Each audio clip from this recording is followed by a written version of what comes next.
Alright, my package has finally arrived. I had to order an important ingredient.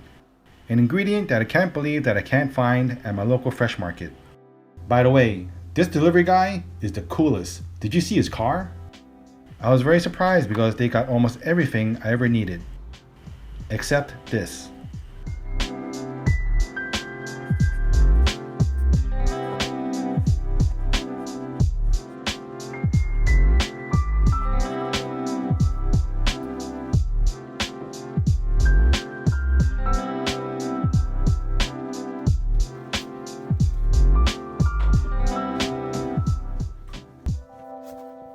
Lotus leaves. Lotus leaves are plentiful in Thailand, and many lotus ponds are transformed into tourist attractions. If you're ever in Thailand, go check one out. It'll make a great day trip. Dried lotus leaves smell like weak black tea leaves. They also imbue ingredients with a nice scent of tea that will not overwhelm other ingredients.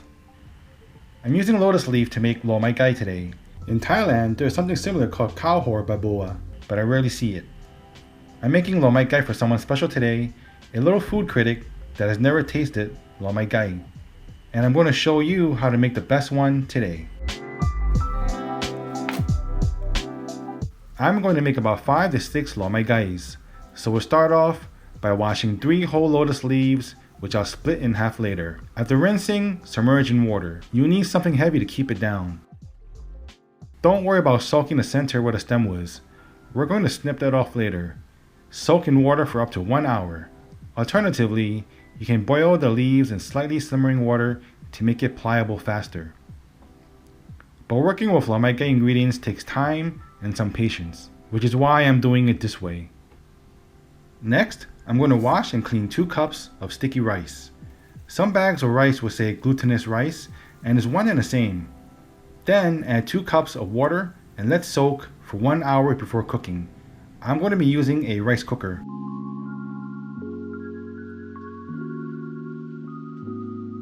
Here's the ingredient list for the filling and the sauce for Lo Mai Gai. I'll get to the marinade for the chicken and other ingredients soon.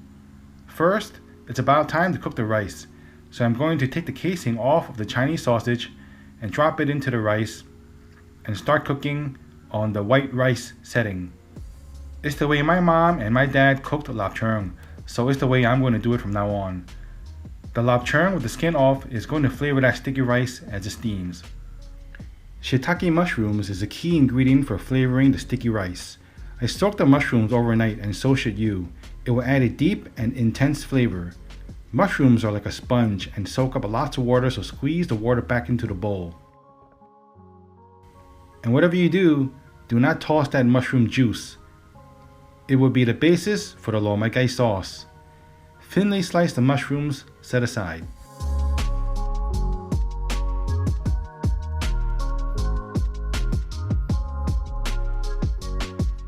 For the dried shrimp, I soaked it in 1 cup of water for 1 hour. If you've never bought dried shrimp before, here's how. Get the bright, plump orange ones. They cost a little bit more, but it tastes better. Roughly chop and set aside.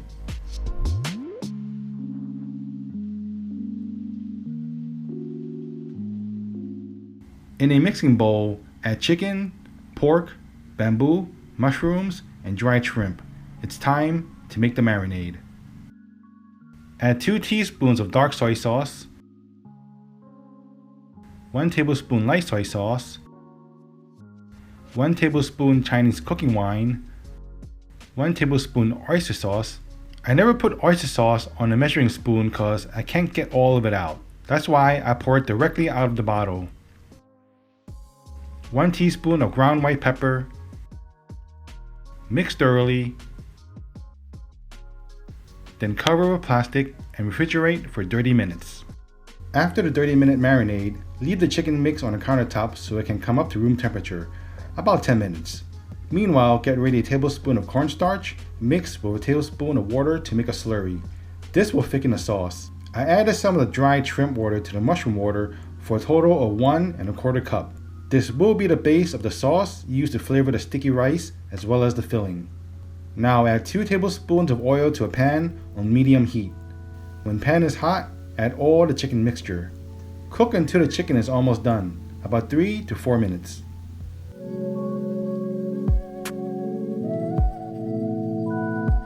Then lower the heat and add the mushroom water as well as all the seasonings. 2 tablespoons light soy sauce, 2 teaspoons dark soy sauce, 2 tablespoons oyster sauce, 1 tablespoon Chinese cooking wine, 1 teaspoon Chinese 5-spice powder, and just half a teaspoon of MSG. Turn the heat back up to medium.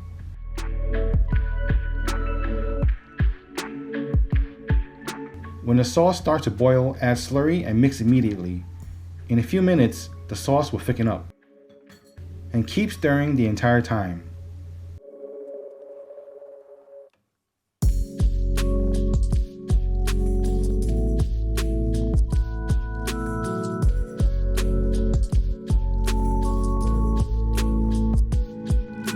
And give the sauce a taste.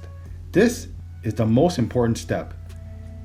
If you want more saltiness, add more light soy sauce, but add only a teaspoon at a time. Remember this, when it comes to seasoning foods, it is always easiest to add than it is to take out. So I will add just a teaspoon of soy sauce at a time until it is the right saltiness for your taste. Then strain the chicken mix and set aside. Get the sticky rice out and cut the Chinese sausage into 6 pieces. Cut the 3 hard-boiled eggs and have 2 while you're at it. Gently stir the sticky rice and careful not to break apart most of the grains. We're going to season this rice with our lovely chicken mushroom sauce. I don't like to add the entire sauce into the rice. More is not better. Cooking is about balancing flavors. If you add the entire sauce into the sticky rice, you will lose the lotus leaf flavor during steaming. I recommend adding half a cup first and mix until most of the sticky rice is covered. Then taste and let your brain tell you if more sauce is needed.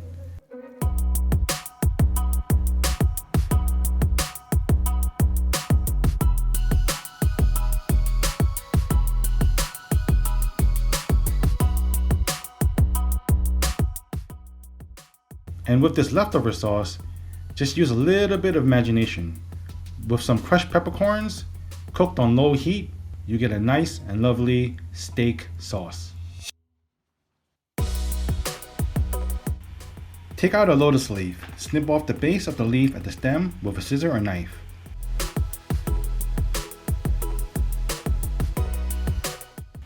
Then slice the lotus leaf in half. Dry with a paper towel. Brush with pure sesame oil and lay down a portion of sticky rice.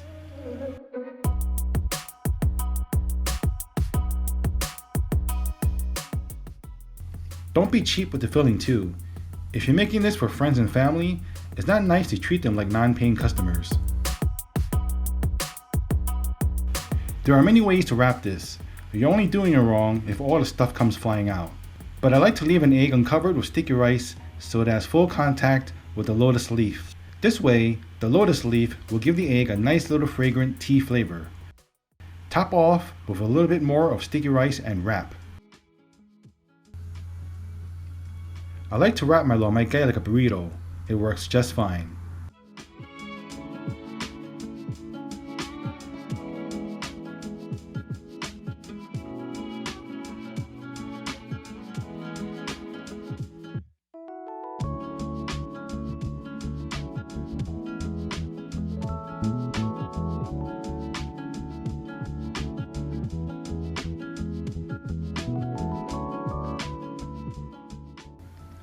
After wrapping all of your Lo Mai Gais, it's time to steam on high heat for 30 minutes. This should give enough time for the lotus leaves to infuse a tea-like flavor to the sticky rice. After 30 minutes, allow the Lo Mai Gais to cool down and rest for another 30 minutes. This is to give time for the flavors of the filling and sticky rice to mellow out. I know it's torture to wait another 30 minutes, but trust me, it's worth it.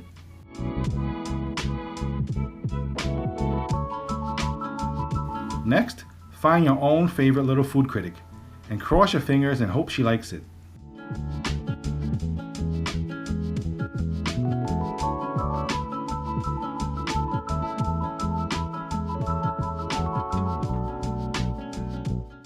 This is my daughter's first Lo Mai Gai. This is just a little taste of what her old man had while he was growing up in New York City's Chinatown.